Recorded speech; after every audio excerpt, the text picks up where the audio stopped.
तुमचं नाव मतदार यादीत आहे, पण ते 2002च्या रेकॉर्डशी जोडलेलं नसेल तर तुमचं मत धोक्यात येऊ शकतं.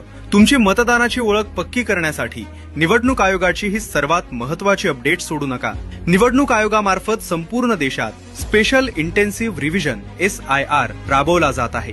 तुमच्या मताधिकाराच्या संरक्षणासाठी तुमची माहिती 2002च्या माहितीसोबत मॅपिंग करणं अनिवार्य आहे.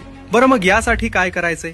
voter.eci.gov.in या संकेतस्थळाला भेट द्या किंवा ECINET ॲप वापरा.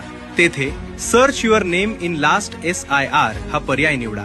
नाव सापडल्यास तुमचा मतदारसंघ क्रमांक, यादी भाग क्रमांक आणि अनुक्रमांक लिहून ठेवा. ही माहिती घेऊन आपल्या भागातील BLO बूथ लेव्हल ऑफिसर यांना भेटा आणि मॅपिंग पूर्ण करा. तुमचं नाव 2002च्या मतदार यादीमध्ये नसल्यास काय करायचे? तर आपल्या आई वडील, आजी किंवा आजोबा यांचे 2002 प्रमाणे नाव असलेली माहिती आपल्या BLO यांच्याकडे त्वरित जमा करा. मग घरातील सूनबाईंनी कसे करायचे?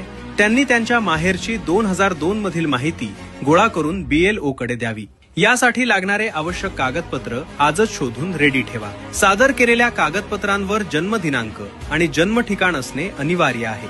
तुम्ही खालीलपैकी कोणतेही कागदपत्र वापरू शकता: जन्म दाखला, पासपोर्ट किंवा 10वी प्रमाणपत्र, राष्ट्रीयत्व प्रमाणपत्र किंवा पेन्शन ऑर्डर, जातीचा दाखला, जमिनीचा अभिलेख किंवा सरकारी ओळखपत्र.